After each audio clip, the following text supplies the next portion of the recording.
So now we're going to talk about some different business concepts or business models. And then we'll compare them to the marketing approach. So the first one's called the production concept. And really, it was brought about by Henry Ford, who, even though he made the Model T, he's really most famous for an assembly line, right? So before the assembly line, a group, a team might work on a product from the very beginning all the way through to the finished product. He invented the modern factory, division of labor and specialization. That people have different jobs and that's all they do so they can get really good at it. So it has to do with what we might call the experience curve or the learning curve. And what that enables you to do is lower your cost because you get better at making stuff and you can make more with the same amount of labor. So now your cost per unit goes down and then you can charge less and you can beat out your competition with a lower price and still make the money that you want. And if you sell it at the same price as your competition, then you're going to make even more money. So what was his basic assumption? It was simply that people are price sensitive. All things being equal, price is the most important thing. So to do that, right, that strategy nowadays is called cost leadership, to have the lowest costs. You have to make a lot of them. All right, you get better and better as you do it. You have to make sure that everybody in the organization is getting better, all your workers, all your managers. Right? It's just like practicing for being on a team. Right? You have to get better at it. And then economies of scale mean that, hey, because I'm making more, I have to buy more, let's say tires. I can negotiate a better price with the tire company because I'm ordering more. So my costs go down. And it also means that, hey, if I'm making a lot, I got to sell a lot. So I need to make sure my products are in Target and Walmart and Amazon, and I have global distribution. I have to keep my prices low, and I want to get high market share. I want to be the leader or among the leaders in total sales for that type of product. But there is a risk. All right. What's the risk? Well, cost isn't always the most important thing. All right? Ask Apple. Ask Samsung. Ask Google how the Pixel's doing. Why do we pay so much money for an iPhone, which most of us have, or even a Samsung? It's not the lowest cost. There are a lot cheaper phones that probably provide, per dollar better benefit in terms of what they can do, function. They can't do everything. But because cost isn't the most important thing when it comes to buying our cell phone. Right? Apple's good at making sure that if you have other Apple products, it's all integrated, the ecosystem. You don't have to learn anything new. You keep using the same one. Who wants to learn Android when you know how to use iOS? And so forth. All right? So other things are important, not just price. This strategy, production concept, works best when products are commodities. And a commodity, technically, thing like wheat, corn, iron ore, copper, things that have no difference. They're all the same. That's what a commodity is. But psychologically, a lot of products for us are commodities. If you have to buy some green beans for dinner and they're frozen green beans, do you care which brand it is? Stop and Shop, Green Giant, Del Monte, whoever makes green beans, probably not. You pick price because it isn't that important. As long as you buy motor oil that's the right kind for your car, do you really care whether it's Mobil or Castrol or Pennzoil? No, you probably go by price. Those are commodities. So, certain things, price is most important. All right? Other things, not always. So, the next concept is the product concept. It's kind of the opposite of the production concept. And there was an old phrase from a long, long time ago that if you build a better mousetrap, the world will beat a path to your door. In other words, if you make stuff better, people are going to buy it, right? And that's their basic assumption.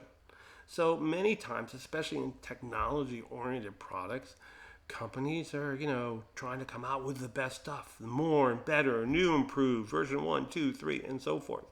Right? There's 8K TVs out there. You can buy a TV, spend $30,000 on a TV if you want. I don't know who's buying it, and so forth.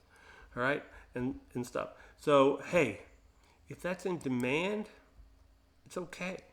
You have to invest a lot of money in R&D. You have to keep adding new features, which also means that products that are older don't hold their value as long. So then you have to probably move them and not make any profit on them, and so forth.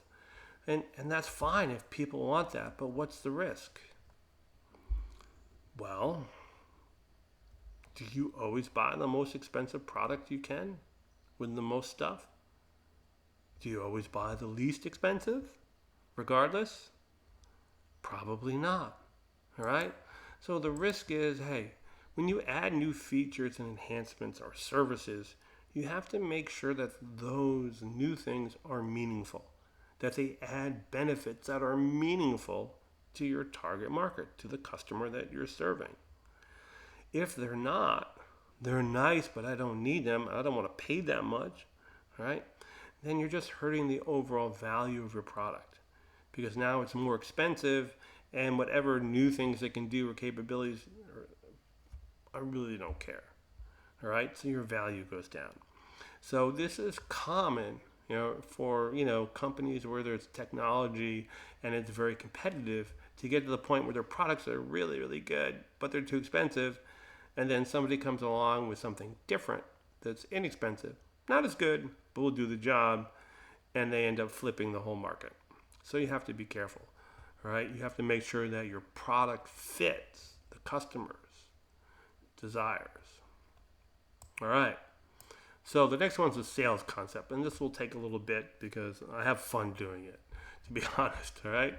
So what I would do in class is, go around and ask you guys, okay, let's say reincarnation is the rule of the day. So people get reincarnated. And normally, if you're a good person, you get reincarnated and you come back as in a better position, right? A higher status or something like that. And if you're a bad person, well, you move down. You go in the wrong direction. So let's say everybody listening to this didn't do, you weren't good humans. Even me. I was bad. So, the reincarnation genie says, hey, you know what? You can't come back as a human. You got to come back as an animal. But you can pick the animal you want to be. So the question then is, what animal do you want to be?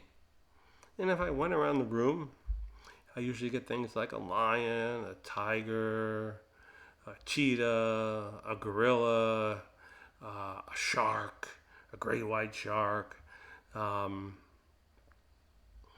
elephant, rhinos, animals that are either large and powerful, oftentimes near the top of the food chain.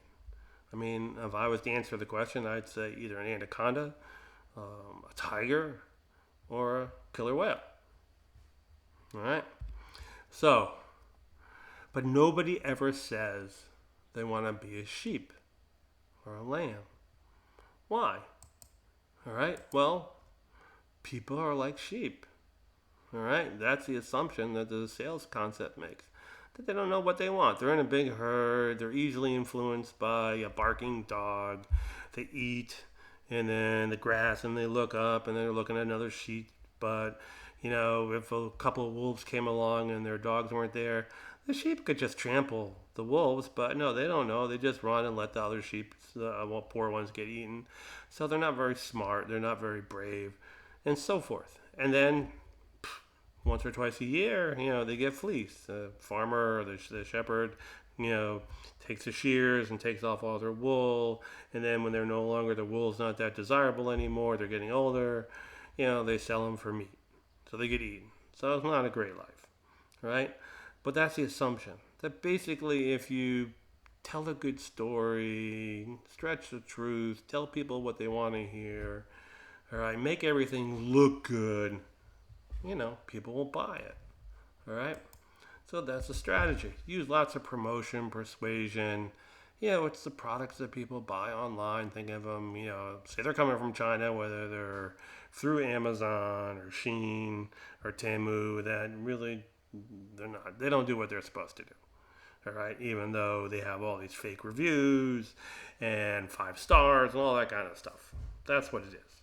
It's setting a really high manufacturer suggested retail price that's bogus and then knocking it down by 50%. And people will say, well, it must be a pretty good deal. 50% is a lot. Well, there's no rules or laws that tell people what to set for their manufacturer's retail suggested price and so forth. So people are easily parted with their money. So what's the risk with that? Well, there's a couple. The first one is, hey, people are going to be dissatisfied. You buy something and it doesn't work. And, nowadays, what do? You go online. You get a return. You post, things on the website. You post in social media. So nowadays, companies can get really hurt. And that's a good thing. It keeps us down. All right? Because, people won't repurchase. So you want people to repurchase. But you need to keep people happy. Now, what if you always had some new customers to sell to all the time? Think about it, right? You guys are going to go out and buy your first brand new car. You're going to take out a loan or mortgage and buy a house. You're going to do a lot of things for the first time. And, every year there's somebody else graduating from college or high school. There's new people coming along. So, back in the day when I played video games, there's noobs coming along all the time. So you don't have to worry about people being unhappy and telling other people because there's all these new people coming along, right? And really the last big financial, downturn we had was when people selling mortgages to people were dishonest and got people to, buy houses with really low interest rates that were going to go up in a year or two because they were variable. And many people ended up owing more money than their house was worth. So they walked away. And the government had to bail out all the banks and all the mortgage companies. Real life stuff happened like that. It was terrible. Now,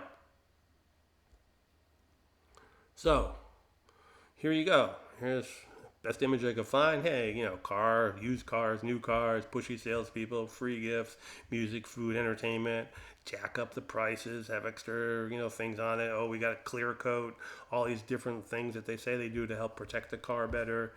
They're not worth buying, by the way. All right, but they just jacks up the price. All right. And, they try really hard to push you to buy today. What's it going to take today to get you in this car? All right. And they'll do things like, the salesperson might say, hey, you might negotiate a good price you're willing to buy. And they'll say, okay, I'll go back to my manager. And meanwhile, while the person goes back to see his manager and it takes a while, you're thinking about your new car and buying it, owning it, driving around in it, how, smart I am and everything, for getting a good deal. And then he comes back with a long face and says, you know what, I'm sorry, but the manager won't do it for that. But he'll do it for like $2,000, $4,000 more. You'd be surprised how many people buy. Because they've already made a commitment to it in their mind. All right? So there's a lot of stuff that goes like that. All right? And then you have somebody doing I'll call it the marketing concept for now, but, you got salespeople there. They're basically honest. They try to help loyal customers who come back. They don't put any pressure on. Their tactics are unethical, whether they have negotiate prices or they have a single price. So the question is, why does the company doing the marketing concept make more money, more profit than the company doing the sales concept, even if they sell the same amount of products for the same price? And that's a tough question. All right? Well, the reason is it's always more profitable to sell to loyal repeat customers than to recruit new customers. Why? Because your marketing expenses and other expenses, but marketing is an expensive, thing for companies to do. You have lower marketing expenses. How many ads have you seen online or on TV where Verizon, T-Mobile, and AT&T, they're willing to give you brand new iPhones, pay off your thing, do all this stuff just to get you to change. All right? That's expensive for them. Right? Apple and Samsung, they're not cutting their prices to them for that stuff. They got to eat it, right? It's hard to get new customers, and then they have to keep them. All right? So, we call that churn as losing customers, but it's always more profitable to sell to repeat happy customers. You know what brands you like, and then you go out and look at those brands first, and you often buy them, and you're willing to pay what they ask. How many people are sneakerheads and own all these different Nikes and Jordans and so forth, right? So that's the problem with the sales concept. Even if you have a whole bunch of people coming in all the time and renew, right? You have to spend more money to get them because you're not really offering them a good deal. Now, that brings us to the marketing concept, all right? And so first, I'm going to give you a little history of marketing. And I think it's useful and worthwhile to understand. So we do some U.S. history because that's where marketing really started. So in the 1920s, that was the Roaring '20s. Was marketing important? Not really in the way we think about it nowadays. Marketing meant really distribution, getting your product to the market, and so forth. So manufacturing, management, other things were more important in business. And then you had the 1930s. So what happened in the 1930s? There was a Great Depression. Matter of fact, my father was born on November 1st, 1929, one of the Black Fridays, where people were jumping out of, stockbrokers were jumping and bank owners were jumping out of buildings, right? So nobody had any money, all right? My wife's mother grew up in the Depression. They were dirt poor, cardboard in their sneakers, maybe get a piece of fruit for Christmas. It had a big impact. Was marketing important? No, not at all, because nobody had any money to buy anything, right? So the economy was really flat. Nothing was going on. That lasted through the 30s into the 40s. And then what happened in the 1940s? World War II. So when we got attacked by Pearl Harbor by the Japanese, that got us firmly into World War II. And there are some people who believe that, the politician at the time, president, I can't remember who it was, they knew it was coming, but they wanted to get into the war because there was a lot of people who didn't want to get involved in the war. And so what happened? A lot happened. A lot of negative stuff for a lot of people, but some positive things for the country. So one, we had to make a lot of stuff, all right? And in the beginning, especially in the beginning, who made better stuff, the Germans or us? The Germans, all right? Mercedes, Audi, Volkswagen, Porsche, right? They made better things, but it got our manufacturing, our industry started. And while many of the men went overseas to fight in Europe, North Africa, the Pacific, right? Women took factory jobs for the first time. So it really helped, start the idea of, equality for men and women and feminism and women's rights. And, people in business, helped make us into a manufacturing powerhouse. It took time for us to get good. If you ever see the movie Fury, it will show you the difference between a German tank and an American tank and so forth. But at the end, we got very good at it. We could outproduce them, right? All the other countries, especially Germany and so forth. And so what it enabled us to do was build up our industry, build up our technology, all right, and so forth. And that is, one of the benefits. It's not nearly enough to justify war, but one of the benefits of war is that necessity is the mother of invention, which means that, you can't wait to test things to see if they're going to work. So there was a lot of medical breakthroughs and advancements because people are shot up and dying in the field. They don't have time to get to a hospital, even a field hospital. So, different techniques are used, and some of them work, right? Whether they're medical, dental, and so forth. Technology, right? We beat the Germans in radar and so forth, right? Otherwise, they would have defeated England, right? Which really, they would have had the whole continent and so forth. So we got better at making things. We could make them well. We were fortunate that nobody, could, other than Pearl Harbor, could attack the U.S., right? Well, what was our strategy? We bombed the heck out of German factories to kill their production and oil supplies. And they made the mistake of attacking Russia, who was neutral, and opened up a two-front war. And the Russians didn't have a better army or anything, but they had more people, and they had the Russian winner. And so Hitler made the same mistake that Napoleon made. So by the end of the war, right, at least with Germany, right, and we were able to steal the information and beat them to the atomic bomb, was a big part of what we did. But we were able to, eliminate enough of their men and resources that, they had to capitulate. And then we dropped the bomb, unfortunately, in many ways, in Japan to end all the wars. But we became a manufacturing powerhouse. And all the men who survived, who were overseas, all came back. All right? So after the war, was marketing important? No, it wasn't at all.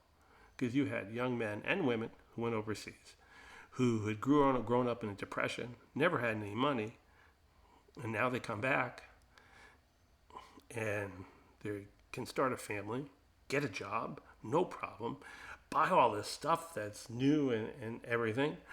And so, what would you do if you won the lottery? You won $100 million. It'd be like the first year. You'd probably take that $10 million check or whatever it was for, and you'd spend it all. That's what I would do. Woo! And do all these wild and crazy things. And that's what people did. And that's, when after the war, that's the start of baby boomers. Because they were the kids that came after the men and women got back together after the war. And things were really good for quite a while. So marketing really wasn't important. Because if you could make it, somebody would buy it. And if you bought it and it didn't work, well, heck, I'll just buy a different one. So, everybody was so happy the war was over, survived, had jobs, everything was like, peachy. And then something happened in the 50s. Well, it started off with a Cold War, which was now the nuclear weapons have proliferated. When I was a kid, I would have to crawl under my desk for civic defense drills. Like that would save me from, if we got hit with an atomic weapon. But anyway, there was another war, the Korean War. And even though it wasn't a world war, there had been a World War I, World War II, and now people saw, hey, there could be a World War III, and it involved nuclear weapons, right? Russia and so forth. Okay, China, communism, right? So people got really nervous and got conservative. Plus, there's 3 or 4 years of just buying stuff and going crazy, right? And after a while, even if you have the money, you're not going to buy as much stuff. And so forth. So now, what happened was, companies were still pumping out lots of products, but they all weren't selling. Some companies couldn't get people to buy their products. Some banks couldn't get people to invest their money there. And so for the first time, businesses had to figure out, how do I get people to buy this stuff? How can I keep my company afloat? So in the 50s, that's when marketing became important. As it really became a new discipline, a new aspect or part of business. And you can think of how it is right now. And I'm biased because I'm a marketing professor and so forth. But most companies, it's all about marketing. Other things are really important, but just to make a good product isn't enough to be successful. So, marketing concept. I'm going to present it in a slightly different format. There's really 4 main kind of ideas behind it. So the first is this idea, there's been a bunch of terms over time. Customer focus, customer is king, market orientation, relationship marketing, that's relatively still a strong one. Customer engagement, still strong. Customer experience management, customer or CX, customer experience, customer journey, I should say customer success. So the idea is that people have renamed them, okay, and what's old is now new, but a customer is your most important person. Most important person in your organization is your customer. No customer, no business. The second one is relatively new, and it's the idea that, hey, marketing is a company-wide effort. Everybody is in marketing, all right? And that, I'll explain where it came from a little bit, but was kind of a scary thought. But for example, who does most of the marketing for AIC? I mean, I'm a marketing professor, yeah, and I've been to lots of open houses and met with students and, stuff like that, but I don't do the marketing, right? Who does it? Admissions and for us, coaches and recruiting. They bring in a lot of students, all right? So as they're kind of like the sales force, all right?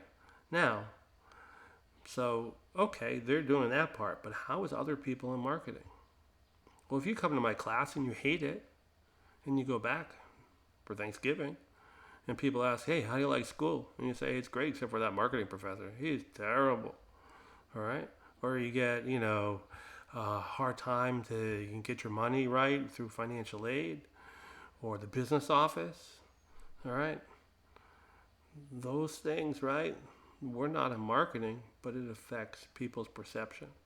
So anything that can impact the perception of the company and its brands, if you're doing a job that can affect that, right? You're in marketing. Everybody has to be focused on the customer, all right? Not just people in marketing. Okay. Third, all right? This one's tough. Long-term goals, right? We're in an organization. You get a job within a company and you're a marketing manager and you manage a couple of brands. Maybe you're a vice president. You're a national, sales manager, all right? Your job is to make sure that your company and your job, your livelihood, all right, survives and flourishes and grows. So, you have to market in a way to reach the long-term goals of your organizations. Stakeholders, right? Stakeholders are people who either have a financial or a other reason to be interested in your company, right? So you have to make sure that your company is successful, all right? That you can earn enough profit to grow and keep serving your customers, right? And what makes that hard? Right? So first of all, that just means, hey, you can't give stuff away, right? You got to make a profit. It's easy to give stuff away, but you have to make a profit. You have to create value, and you have to capture enough value back that you're in the positive. You're getting a positive value, and your customer gets positive value. Because remember, it's perceived value, not the same. And then finally, it's tough because you're competing. It's strategic. You have to use strategy.